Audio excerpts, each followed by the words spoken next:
Pep Guardiola called Bayern Munich and told them to sign a recently relegated championship manager, blindly. No conditions, no caveats, just take him. 11 months later, that manager won the Bundesliga, losing just twice in 34 matches. This is the story of how Guardiola saw something in Vincent Kompany that the rest of football spent 7 years ignoring, and why every single person who dismissed Kompany at every stage of his career was looking at the wrong things. When Guardiola walked into Manchester City in the summer of 2016, he inherited Aguero, Silva, De Bruyne, Touré, players who'd already won Premier League titles, players who already knew how to win in England. The player who caught his attention wasn't any of them. Vincent Kompany had been City's captain since 2011. He'd led them to their first league title in 44 years. He'd scored that header against United that changed the course of a title race. He was one of the most feared defenders the Premier League had ever seen. But by the time Guardiola arrived, Kompany's body was breaking down. Muscle injuries, calf problems, recurring setbacks. He played just 62 games across Guardiola's 3 seasons. Barely a full season's worth of football across 3 years. And yet Guardiola would later say Kompany was one of the most important figures he worked with in Manchester. Not despite the injuries, because of what Kompany did when he wasn't playing. Here's what Guardiola was watching. When Kompany was fit, he didn't just defend, he organised. He repositioned teammates while the ball was still 50 yards away. He ran defensive meetings before training sessions, not because anyone asked him to, because he decided they were necessary. Nedum Onuoha, who played alongside him for years, described it precisely. Kompany started facilitating those meetings himself. And that's when everyone around him understood he was becoming something more than a captain. At the same time, while captaining one of the richest clubs on earth, Kompany was completing a global MBA at the University of Manchester. His dissertation examined how Premier League clubs can extract competitive advantage from home conditions. He was literally studying the science of the game while playing it at the highest level. Guardiola filed all of this away. The on-pitch coaching, the standard setting in training, the tactical obsession. The fact that Kompany could communicate with every person in that dressing room because he's fluent in English, French, Dutch, and German. Guardiola is the man who says he judges players on what they do when they don't have the ball. What Kompany did when he didn't have the ball, when he wasn't even on the pitch, was manage. Guardiola recognized a coach who hadn't been given a clipboard yet. In May 2019, Kompany did something that briefly made everyone in football lose their minds. Title on the line. Liverpool 1 point behind. Leicester at the Etihad.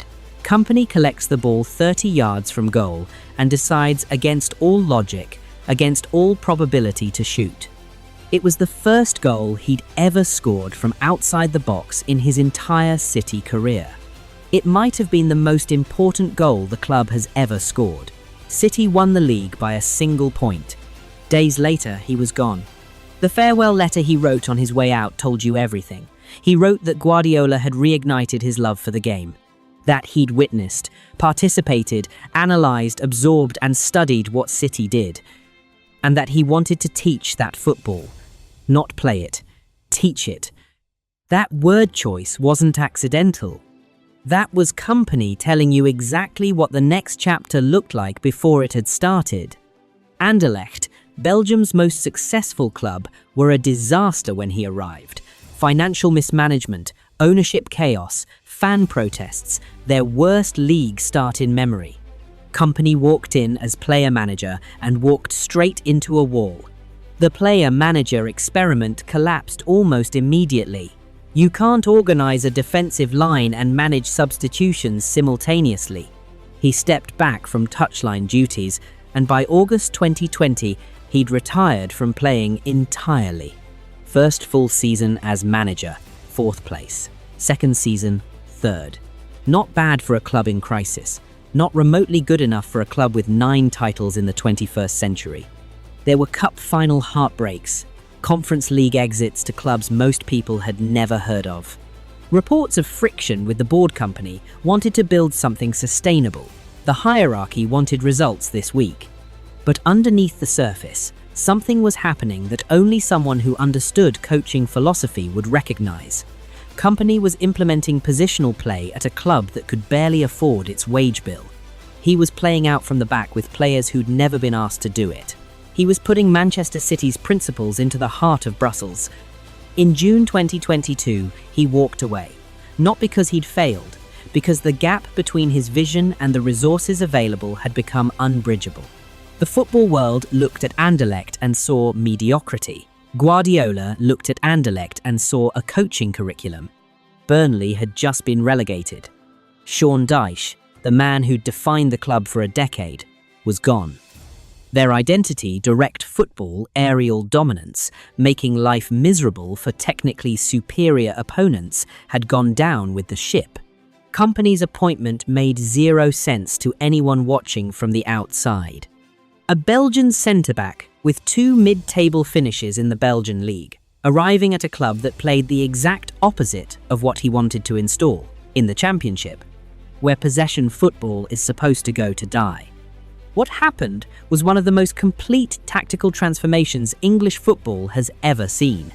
Under Dyche, Burnley had the lowest average possession in the Premier League, dead last. Under Kompany, they became the Championship's most dominant possession team, not gradually, immediately. He brought Josh Cullen from Anderlecht because he trusted players who already spoke his language. He convinced Taylor Harwood-Bellis to join on loan from City because he knew the kid could execute the system. He found Manuel Benson and Anas Zaroury from Belgium, unknown quantities who fit his structure perfectly. Burnley won the Championship with 101 points, the first club to break 100 since Leicester in 2014. They clinched the title at Ewood Park, Blackburn's ground, Burnley's fiercest rivals, in their backyard. Kompany won Manager of the Month 4 times in a single season, and this is when Guardiola made his move.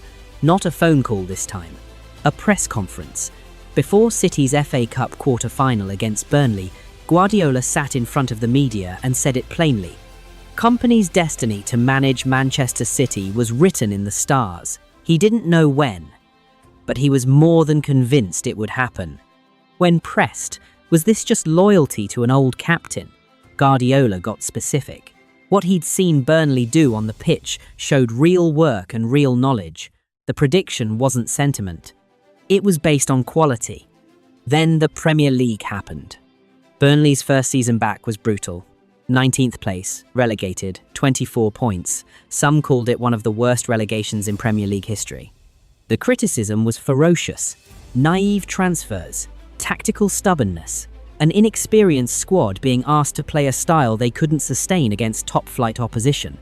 Another failed Guardiola disciple, they said. Beautiful ideas, no pragmatism. And Guardiola's response was telling. He said he had a huge opinion of Kompany, that it didn't matter that he got relegated. That's the line that explains everything. Because while the media wrote off Kompany's entire managerial career over one brutal Premier League season, Chelsea were calling. Tottenham had him on their shortlist. Manchester City had him earmarked. The people with full information kept seeing what Guardiola saw.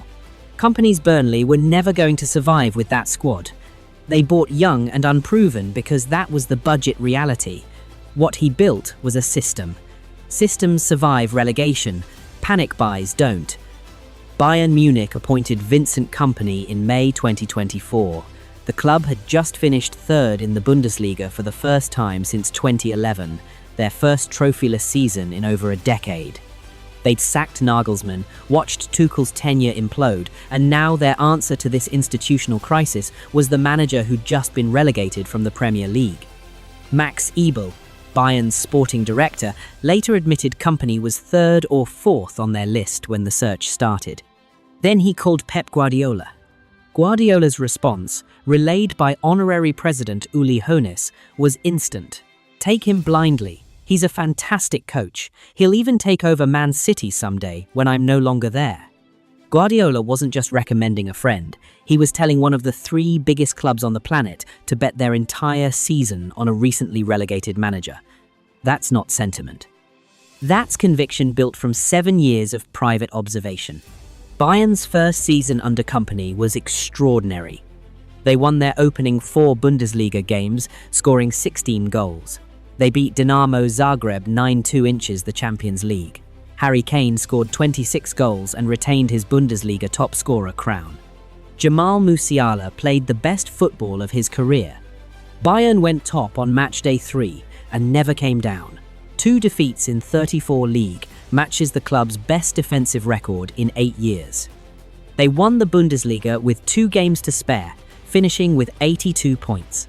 The best debut season for a Bayern manager since Guardiola himself. Leroy Sané, who played under Kompany at both City and Bayern, called him a true leader, said his directness and vision were contagious, said he'd have a magnificent coaching career. No hedging, no caveats. In October 2025, Bayern handed him a contract extension through 2029. So, how did Guardiola know? He knew because he wasn't watching what everyone else was watching. The punditry class saw a player, Guardiola saw a process. When Kompany ran those defensive meetings at City, Guardiola didn't see a captain doing captain things. He saw a coach without a clipboard. When Kompany completed his MBA while training daily with the best squad in England, Guardiola didn't see a hobby. He saw someone building an intellectual framework for a second career. When Kompany struggled at Anderlecht, Guardiola didn't see failure. He saw someone willing to learn in public, at a club he loved, with no safety net.